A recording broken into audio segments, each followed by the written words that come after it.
बिस्मिल्लाहिर्रहमानिर्रहीम। अस्सलाम वालेकुम। इस लेक्चर में हम टैक्स क्रेडिट को डिस्कस करेंगे कि अगर आप किसी को डोनेशन देते हैं तो उसके ऊपर आपको कुछ टैक्स बेनिफिट मिलते हैं, उसे टैक्स क्रेडिट कहा जाता है। तो ये कैसे कैलकुलेट होते हैं इसके बारे में समझाऊंगा।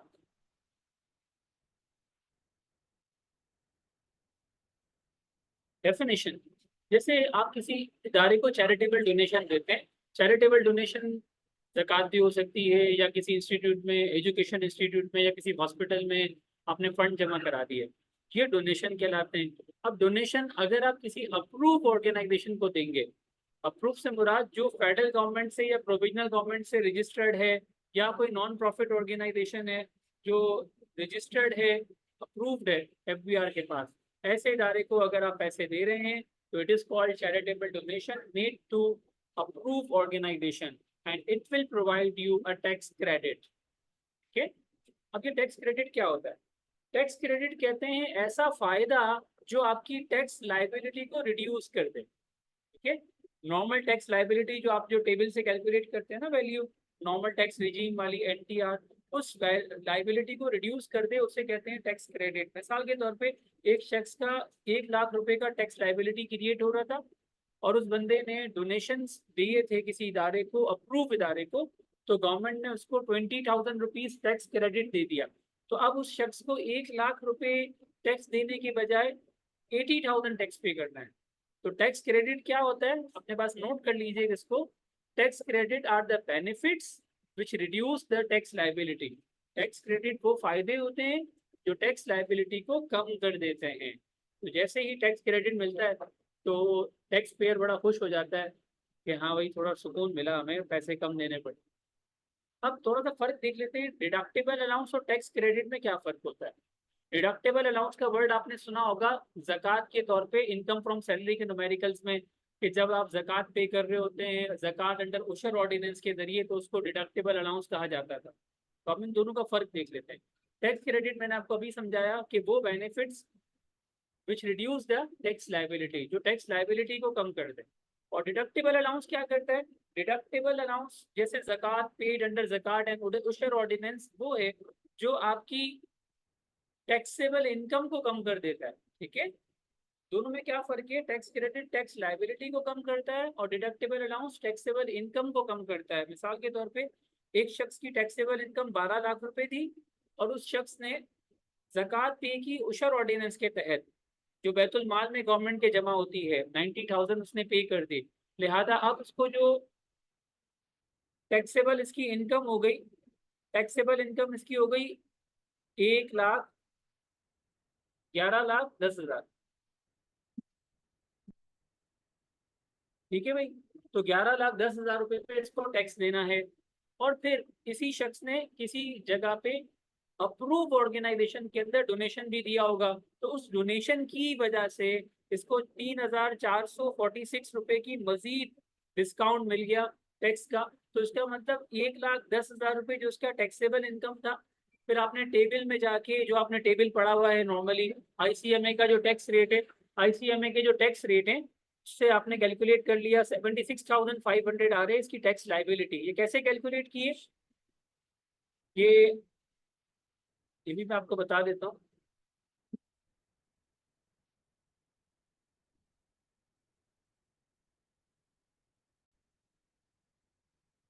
ठीक है भाई, इस शख्स की इनकम है 12 लाख रुपए, और इन्होंने जक़ात पे की है उशर ऑर्डिनेंस के तहत। लिहाजा इसका बेनिफिट ये होता है कि 90,000 रुपए डिडक्टेबल अलाउंस आपकी टैक्सेबल इनकम को कम कर देता है, और 11,10,000 रुपए पे इस शख्स को टैक्स देना है। अब 11,10,000 पे कितना टैक्स बनेगा? अगर आपको आईसीएमए वाला टेबल याद हो, तो 11,10,000 रुपए जो बंदा कमा रहा है, वो अगर नॉन सैलरीड है तो इस लाइन में फॉल कर रहा होगा ना, क्योंकि 6 लाख से 12 लाख यहाँ पर आ रहा है। तो कितना टैक्स पे करेंगे? ये 15% अमाउंट एक्सीडिंग 6 लाख, 6 लाख से ऊपर की आमदनी पे इनको 15% टैक्स देना है। तो अब आप इनका कैलकुलेट कर लीजिए, फाइल में कैलकुलेटर लगा दीजिए। 11,10,000 माइनस 6 लाख, तो 6 लाख से ऊपर की जो आमदनी है इनकी बनती है 5,10,000। 5,10,000 की इनकम पे 15% आपने कैलकुलेट किया तो 76,500 इनकी टैक्स लाइबिलिटी है। और अगर इन्होंने किसी अप्रूव इंस्टीट्यूट को डोनेशन दिए हैं तो उसका इनको टैक्स बेनिफिट तकरीबन 3,500 रुपए का मिला और इन्हें फाइनली 73,000 पे करने। ठीक है, आपके सामने दोनों चीजें हैं, डिडक्टेबल अलाउंस भी, टैक्स क्रेडिट भी। डिडक्टेबल अलाउंस ज्यादा फायदेमंद है या टैक्स क्रेडिट ज्यादा फायदेमंद है? Yes, tax credit is more beneficial because it reduce the tax liability and the deductible allowance just reduce the taxable income. Okay, अब आप टैक्स क्रेडिट कैसे कैलकुलेट करते हैं ये करना सीखिएगा। टैक्स क्रेडिट कैलकुलेट करने का ये फॉर्मूला है, tax credit equals to A upon B। What is A? A means person tax liability, यानी कितना टैक्स इनका बन रहा है। जैसे अभी पीछे वाली एग्जांपल में 76,500 उनका टैक्स बन रहा था। बी की जगह आएगा टैक्सेबल इनकम, कितनी इनकम जिस पर इनको टैक्स देना है, तो वो थी 11,10,000 रुपए। ठीक है, मल्टीप्लाई बाय सी। ये सी क्या होता है? ये जब मैं क्लास में पढ़ा रहा था तो एक मरतबा मुझसे इसमें गलती हो गई थी एक्सप्लेन करने में, तो काइंडली माजरत ख्वाह उस बात के लिए और उसे करेक्ट कर दीजिएगा कि सी का कॉन्सेप्ट मैंने उस वक्त थोड़ा सा गलत बता दिया था, क्योंकि वो मेरा उस वक्त बताने का मकसद नहीं था, तो मैंने गलत एक्सप्लेन कर लिया था, तो लिहाजा इसीलिए मैंने रिकॉर्ड लेक्चर भी रिकॉर्ड किया है और उसको करेक्ट कर लीजिए। सी का मतलब क्या होता है? C means C is a lower of. ठीक है, इसीलिए मैंने इसको रेड किया है क्योंकि ये जरा अलार्मिंग साइन था मेरे लिए। लोअर ऑफ, किसका lower of? Total amount of donation, कितना डोनेशन आपने पे किया, और 30% ऑफ टैक्सेबल इनकम। इन दोनों में से जो लोअर होगा वो सी की जगह आ जाएगा। ठीक है, हम पीछे वाली एग्जांपल को कंटिन्यू करते हैं और इसमें कैलकुलेशन करके देखते हैं।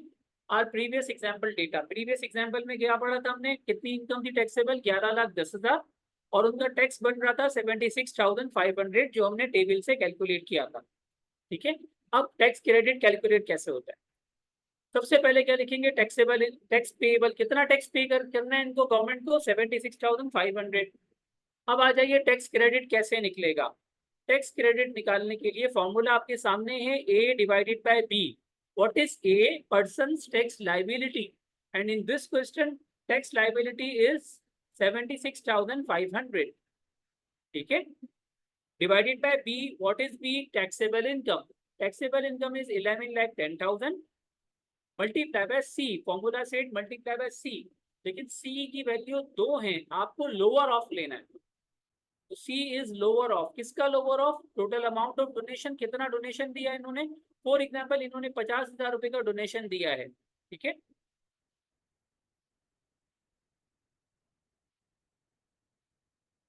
50,000 रुपए का इन्होंने डोनेशन पे किया है।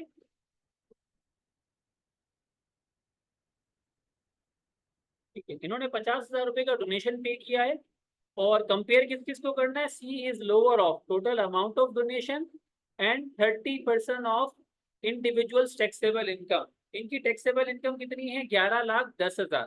ठीक है, कैलकुलेट कीजिएगा 11,10,000 का 30%। 11,10,000 का 30% बनता है 3,33,000। ठीक है, तो बताइए दोनों में से लोअर ऑफ कौन सा है, कम कौन सा है? Yes, donation.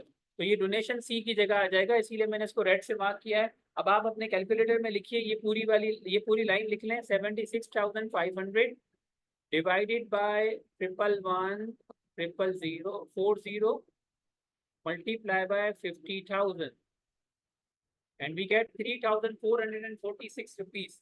तो ये इतना बेनिफिट इनको मिलेगा 50,000 रुपए की ज़कात देने की वजह से। गवर्नमेंट ने इनका तकरीबन 3,500 रुपए का टैक्स क्रेडिट कर दिया, यानी माफ कर दिया, और इन्हें फाइनली टैक्स कितना पे करना पड़ेगा? 73,054 रुपीज। ठीक है, hope you understand this concept.